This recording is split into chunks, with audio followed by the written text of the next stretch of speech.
మీరు ఎలాంటి బిజినెస్ చేస్తున్నా ఏఐ టూల్స్ ద్వారా మీ బిజినెస్ ని డబుల్ చేసుకోవచ్చు. జస్ట్ 49 రూపీస్కే ఏఐ టూల్. నమస్తే, వెల్కమ్ టు సుమన్ టీవీ. ప్రస్తుతం మనతో పాటు ఉన్నారు డాక్టర్ శిల్పి రెడ్డి, గైనకాలజిస్ట్. మరి మేడంతో మాట్లాడదాం. నమస్తే మ్యామ్. నమస్కారం. స్టెమ్ సెల్స్ అంటారు కదా మేడం, స్టెమ్ సెల్స్ని దాన్ని బ్యాంకింగ్ చేయడం వల్ల వచ్చే బెనిఫిట్స్ ఏంటి మేడం అసలు? స్టెమ్ సెల్స్ అనేవి బాడీలో ఎటువంటి సెల్స్ అయినా ఫామ్ అయ్యే అవకాశం ఉండే సెల్స్. స్టెమ్ సెల్స్ మన బోన్ మ్యారోలో ఉంటాయి. అలాగే వృధాగా పోయే కార్డ్ బ్లడ్, ప్లాసెంటల్ టిష్యూ, దాని తర్వాత మెంబ్రెయిన్స్, కార్డ్, ఇందులో పుష్కలంగా స్టెమ్ సెల్స్ ఉంటాయి. ఈ స్టెమ్ సెల్స్ అనేవి ఏదైనా హెల్త్ ప్రాబ్లం వస్తే అక్కడ మనకి కొత్త రీజనరేటివ్ సెల్స్ కావాల్సిన పరిస్థితి కనుక వస్తే ఈ స్టెమ్ సెల్స్ని మనము వాడుకోవచ్చు. అయితే స్టెమ్ సెల్స్ మనలో నుంచి కూడా వాడుకోవచ్చు, మన స్టర్నంలో నుంచి, ఈలియాక్రస్లో నుంచి, బోన్ మ్యారోలో నుంచి కూడా తీసి కూడా వాడుకోవచ్చు. కార్డ్ బ్లడ్లో నుంచి స్టోర్ చేసుకున్న స్టెమ్ సెల్స్ కూడా వాడుకోవచ్చు. అయితే స్టెమ్ సెల్ థెరపీకి ఎక్స్పెన్సివ్ థెరపీస్, చీప్ థెరపీస్ కావు, ఎక్స్పెన్సివ్ థెరపీస్ మీకు మీరుగా వాడుకోవాలి అని అంటే మరి బిల్లు మీరు కట్టుకోవాలి. అదే బిడ్డ పుట్టినప్పుడు, డెలివరీ అయిపోయిన తర్వాత, బేబీని నియోనేటాలజిస్ట్కి ఇచ్చిన తర్వాత మిగిలిపోయిన బ్లడ్, ప్లాసెంటాలో ఉన్న బ్లడ్, అలాగే ప్లాసెంటా టిష్యూ కూడా కొంతమంది స్టోర్ చేస్తారు, కార్డ్ కొంతమంది స్టోర్ చేస్తారు, మెంబ్రెయిన్ స్టోర్ చేస్తారు. వీటన్నిటిలో కూడా పుష్కలంగా స్టెమ్ సెల్స్ ఉంటాయి. అవి కనుక మనం స్టోర్ చేసుకున్నట్టు అయితే ఆ స్టోరేజ్ దాంట్లోనే, ఆ చార్జెస్లోనే ఇన్సూరెన్స్ కూడా వస్తుంది. మరి ఇన్సూరెన్స్ వచ్చినప్పుడు అది కొన్ని లక్షల రూపాయల ఇన్సూరెన్స్ వస్తుంది. ఆ బిడ్డకి 70 ఏళ్ల వరకు కూడా ఆ ఇన్సూరెన్స్ వర్తిస్తుంది. అది ఆ బిడ్డకే కాదు, ఆల్రెడీ ముందు చిల్డ్రన్ ఉంటే వాళ్ళకి, పేరెంట్స్కి, గ్రాండ్ పేరెంట్స్ కూడా వర్తిస్తుంది. అండ్ అంత మంచి ఒక ఇన్సూరెన్స్ ఉండి లాభపడే ఒక ప్రక్రియని మనం ఖచ్చితంగా ప్రమోట్ చేయాలి. ఎందుకంటే మనము ఈరోజు సైన్స్ ఇలా ఉంటే 10 ఏళ్ళకి ఇంటూ 100 టైమ్స్ ఉంటుంది, ఇంకో 10 ఏళ్ళకి ఇంకో 200 టైమ్స్ ఉంటుంది. మరి స్టెమ్ సెల్స్ నుంచి ఆర్గన్స్ ఫామ్ అయ్యే కెపాసిటీ కూడా ఉంటుంది, ఓ మనిషిని తయారు చేసే కెపాసిటీ ఉంటుంది, బిడ్డలు పుట్టించే కెపాసిటీ కూడా ఉంటుంది. సో ఇలాంటివన్నీ సైన్స్ ధర్మంగా చేస్తోంది. సో సైన్స్ నమ్ముకునే వాళ్ళైతే, నువ్వు సైన్స్ని నమ్మకపోతే నేను ఏం చేయలేను, కానీ నువ్వు సైన్స్ని నమ్మే వాళ్ళు అయితే 10 ఏళ్ళు 20 ఏళ్ల ముందు వీడియో కాల్ అంటే నమ్మారా? వచ్చింది కదా. అలాగే 10 ఏళ్ళు 20 ఏళ్లలో స్టెమ్ సెల్స్ 10 సెల్స్ ఉన్నా కానీ కొన్ని ట్రిలియన్ సెల్స్ ఫామ్ చేసే కెపాసిటీ వచ్చిందనుకో, అప్పుడు నీ బిడ్డకి స్టెమ్ సెల్స్ వస్తాయా? రావు కదా. పోనీ ఆ ఇన్సూరెన్స్ వస్తుందా? రాదు కదా. సో మిడిల్ క్లాస్ వాళ్ళు, లోవర్ మిడిల్ క్లాస్ అయిన వాళ్ళు కూడా, rich people can afford anything. They can take a private jet, go get everything changed and come every month. Blood అలా మార్చుకుని ఇలా రావచ్చు, ట్రీట్మెంట్స్ అప్పటికే అవుతాయి. ప్రాబ్లం ఎవరికి వస్తుంది? Middle class, lower middle class, poor పీపుల్కి వస్తుంది.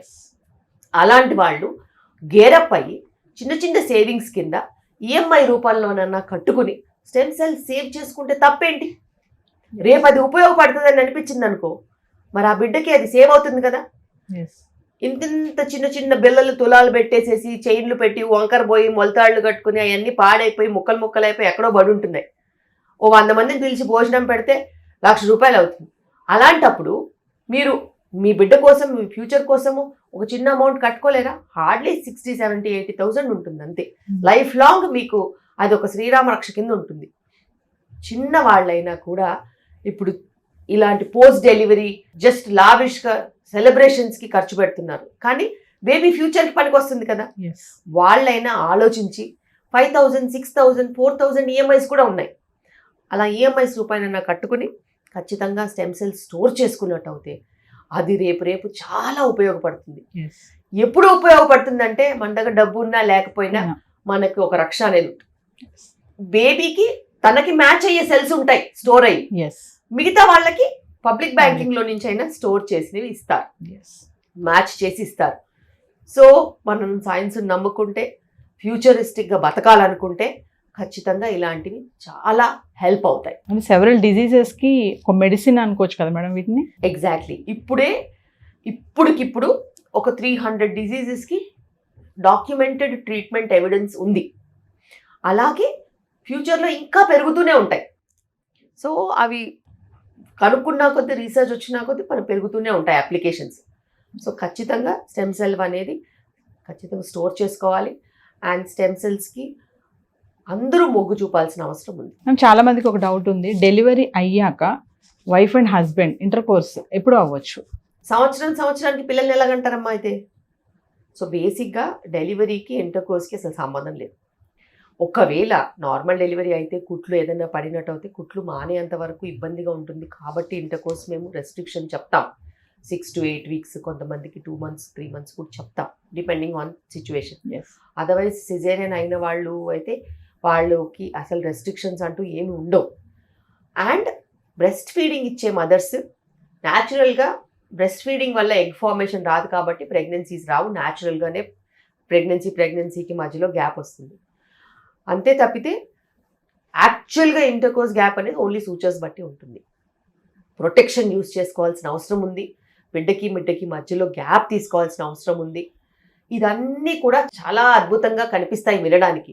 కానీ ఒక లేడీ 32 years 33 yearsకి ప్రెగ్నెంట్ అయ్యి డెలివరీ అయింది, 3 ఏళ్ళు గ్యాప్ ఇస్తే కుదురుతుందా? చెప్పండి. వాళ్ళకి ఇంకో చైల్డ్ కావాలి, 3 years గ్యాప్ ఇస్తే కుదురుతుందా? ఆవిడ హెల్దీగా ఉంటే 1 year తర్వాత కూడా ప్లాన్ చేసుకోవచ్చు.